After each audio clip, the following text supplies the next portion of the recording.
doing Beethoven's Ninth or something. He had such an earnest presence on screen, Judge Reinhold. And even on Gremlins, he was even though he's supposed to be a jerk, he still looked like a good, strong guy. He could be in a wrong-running TV show, Judge Reinhold. You know what? That's probably going to be his next move. He's going to be just like one of the other stars that oh God, James Spader. Oh, he made a roaring comeback. Private Practice. No, not Private Practice. Black Hats. Blacklist. There we go, yeah. But there are villains who wear black hats. Then he did that one lawyer show that he won all the Emmys for. Oh, gosh. Spader shows up on screen and he gets Emmys. But he's a good presence. It's kind of like Mark Paul Gosling. Yeah, he keeps acting. He's going. In tons of stuff. He'll be in a show that gets canceled, then he gets a lead on another show. Hey, I'm happy for him. This is awesome. He's doing great. And then one interesting thing, Nick Cage slept in his car during the filming of this. Did you know that? I didn't know that. So he went method. And then they're like, well, what if we move the location? How are we going to get in touch with you? And he's like, I'll just show up. So Martha was like, can't you just sleep at someone's house? So I'm going to sleep in my car and I'll use my payphone.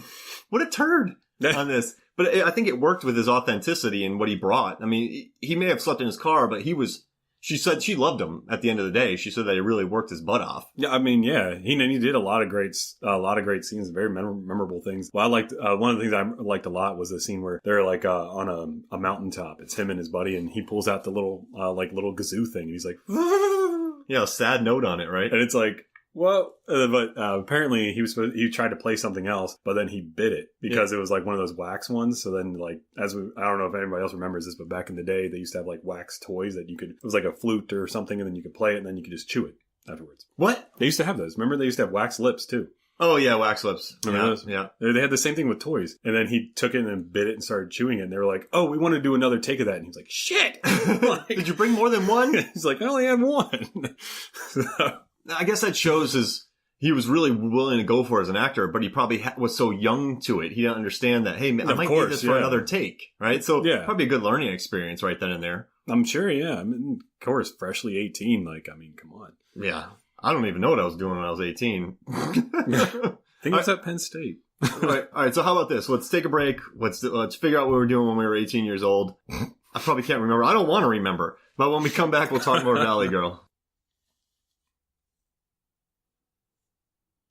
Welcome back to Movies, Films, and Flicks. And apparently when I was 18 years old, I was traveling in a circus. Did you know that, Chris? That was case 9. Yep, that was case 9. The whole case was Wisemark with this circus. He doesn't know any tricks. So basically, I would just kind of run out on the circus floor and just kind of run in circles. You ran into the dirt, and then this is back whenever, Barnum and Bailey was still a thing. Yeah. So you had the top hat. Yep. The long coat. That was about it. They had to make you did a lot of running. I mean, I noticed that. I think people were really impressed by the end of it. They're like, I don't know what that guy did, but he ran for a solid 90 minutes. That's how Forrest Gump got started. You're right. I got pretty dizzy because it's a circle if you think about Barnum and Bailey. But, I mean... Dirt went up everywhere, and then case 10 was born, so... All the dirt shot up in the air, and then the lion got stolen because it was so, messed up. Someone stole the lion when I kicked up all the dirt. See?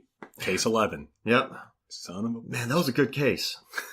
I was in Toronto. I created 2 cases out of my one case. I had to blow it wide open. I remember case 17 was us just reviewing other cases. We were reviewing case 2 through 16 because case 1... Yeah, we're trying to find the case files. We had misplaced them somewhere. Have you seen the files for our cases? No? Oh, that's a new case. Got case 20 already lined up for you, Mark. So they were actually, so I had a place and I moved, and then they got left on the moving trucks. And then that happened, and a couple of years went by. So when we went to the place, that moving truck place was closed. But then they turned out they had an auction at their storage unit. Someone bought all that. We traced them down. They had sold it to a pawn shop. We went to that pawn shop, and luckily it was still there. The guy was using it as a chair for his computer. It was a hell of a case file. He had really long legs. I think the guy who owned the pawn shop was actually Kareem Abdul-Jabbar. Yeah. So he could actually kick his legs up that high. It was a lot of cases.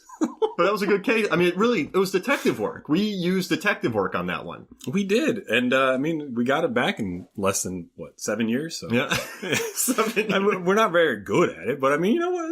It was like True Detective. Yeah. You know, that first season takes 40 years. 20 years? Yeah, right. That was us trying to hunt down the case. At that point, they're just saying, hey, come here, man. Just, why don't you pick another case. All these people are trying to hire us. No, we got to find our old case files. How am I going to make the new files if I don't have the old ones to put them in? We need the templates. Ugh. I don't want to create a new template. You know how long that takes? You know how much one of them files cost? Couldn't you have made a template in the 17 years you've been looking? Made a template? Is that a joke? Coffee gets thrown across the room. Listen to you. You file making template having son of a...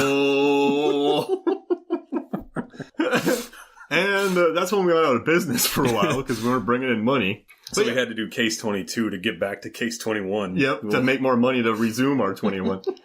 Well, that became 23. All right, so, hey, where's the money we made? We got case 24. Blew it all on lemon mines. You know what I do love a lot about this movie, and you touched on this earlier, so when they showed the party scenes in the valley, they had very different gels to use the lighting and different color palette. So they would use pink, yellows, those kinds. And then they would also, when you watch the party scene where Nick Cage gets beat up, there's a lot of red gels that they put on the lights to give a red hue to it. And then when they went downtown, there was more dark grungy. So it's really smart of them. You really can see the contrast between the valley and the Hollywood life that people lived. They established 2 different color palettes on a $3,000 budget, which is really impressive. And they only had $500 for the prom scene. So they have this big, but that's brilliant. They just used the streamers to block all the walls. And then everyone, they had a lot of curtains that they just pulled that match the stream. They got streams that match the curtains. So then you could just everything could just blend in right there. And then they promoted the suits and clothes. The people wore them and they got those for free. Yep. But then they had to worry about the fighting frats breaking all their stuff, which is crazy. They crashed through the wall with their car. Yeah. I would, the one job I would not have wanted would be locations on this movie.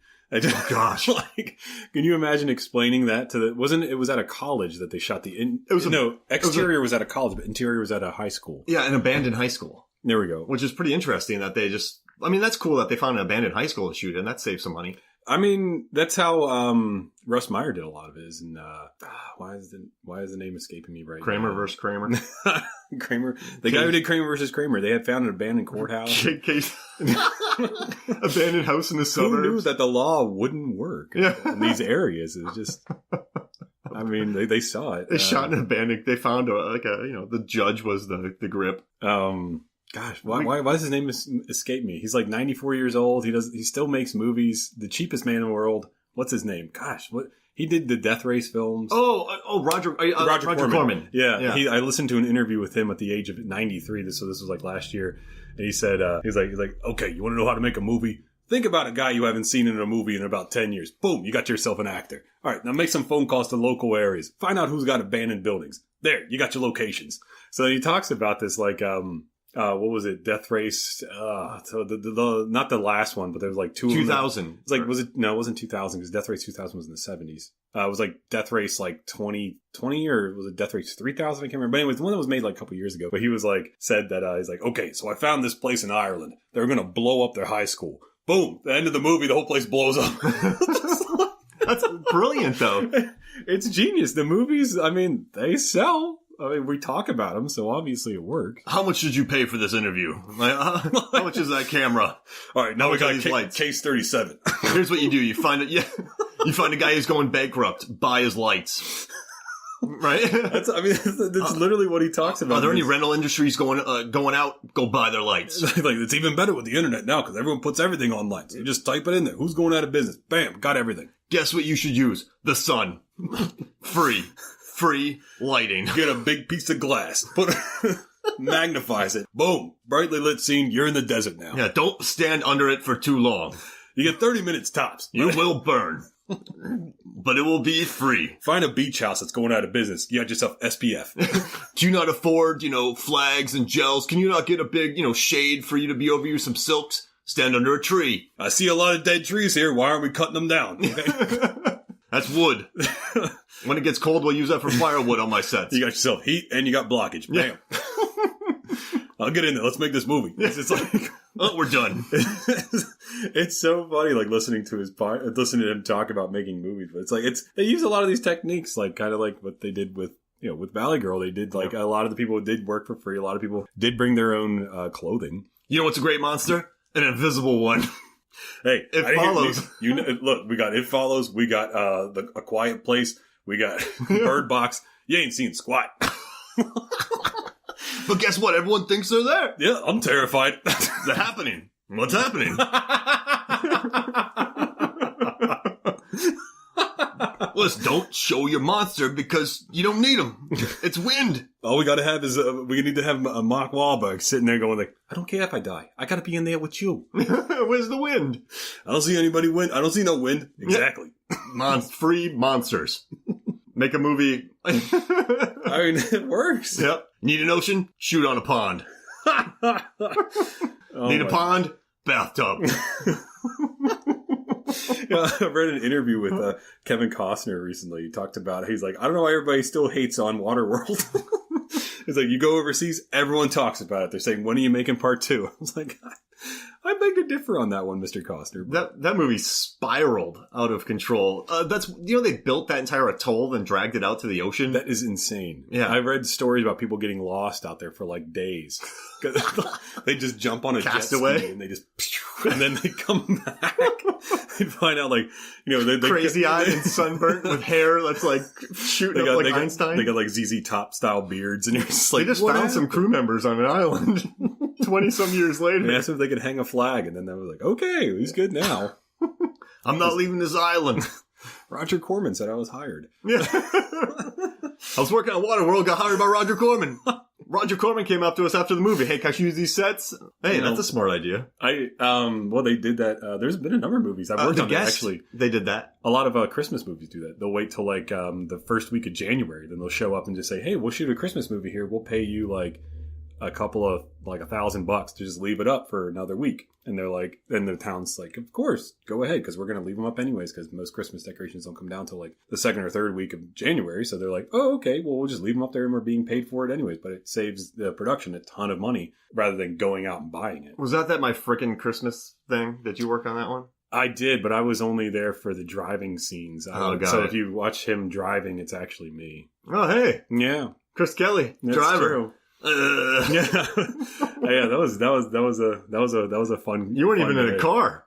You were just pretending to drive. Roger Corman produced it, so it was just me on a green screen. You can just you can recognize the knuckles. There's 3 people pushing a car. Get 8 broken down cars. Get people behind them to push. You pay them $50 each. Just go to the local carnival. If your car's not run, shoot. Have it go down a hill. It looks like it's driving. Well, they did Death Race. They just put styrofoam around go-karts or bumper cars. Yeah. That's how they got them. So it's like, it's the future. We have tiny wheels. Now, let's see. What did we, I guess we should get back up into the, there's a lot of bathroom shenanigans in this movie. There is. And Martha Coolidge says she associates like sexy times with bathrooms. So you had Nick Cage hiding in the bathroom. So did Chuck Berry. Really? Interesting. And then you had... That's a whole other discussion that'll make this not PG-13. Now, is this true that so Nick Cage gets broken up with, then he goes and hooks up with a girl in the Viper Club's women's restroom. And she's the girl on the poster. Yes, that is true. She's the original girl on the original poster. Deborah Foreman is not on the poster. No, because in the commentary, they said that Nicolas Cage's ex-girlfriend in the movie is prettier. So they wanted to market her instead. Wow. Because it's true. I mean, I don't know if that would work, if that worked or not, but I would have saw this movie regardless. I told you, I saw this movie when I was 12, and it was on VH1 back when VH1 used to do their flashback weekends, and they would show stuff from the 70s and 80s, and this was part of their 80s weekend, and they played this, and I forget the other movies that they played, but then they would also do their behind the music with like the Go-Go's, and it was back when VH1 was an enjoyable. What did you think about Cage back in the day? Did you like him? Well, when you were 12. When I was 12, this would have been like Matchstick Men didn't even come out yet. That's how long ago that was. I think. Oh, this was very shortly after we had gone to see Con Air. Because whenever I was a lot younger, we used to go see movies because both my parents were in the military. We would go to this military base and they would show movies for cheap. So we would go there every weekend. We would watch whatever movie that they were playing. And I think we just watched Con Air at the time. And then whenever the following weekend, or maybe like the next month, I can't remember, But I watched Valley Girl, and I was like, oh my god, that's the guy from Con Air. Where's his mullet? Yeah. Why is he's only like in his early 30s. Why does he look like he's 50? Yeah. I mean, he's like